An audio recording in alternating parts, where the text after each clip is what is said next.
maaaring madismiss. Humingi ng legal advice si OG Diaz upang malaman kung may laban ba talaga sina Vice Ganda at Ayon Perez sa mga kasong kinakaharap nila kaugnay sa kanilang icing incident.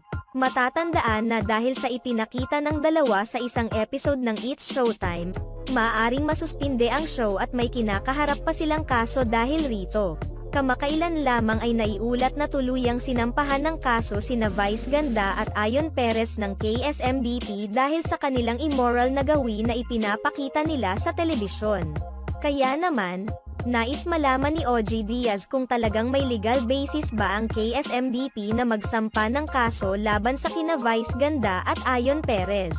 Nagtaning sa isang abogado si OG Diaz kung talaga bang may nilabag na batas sina Vice Ganda at Ayon Perez tungkol sa kanilang icing incident. Sa paliwanag ng nasabing abogado, nilinaw niya na hindi niya tinitingnan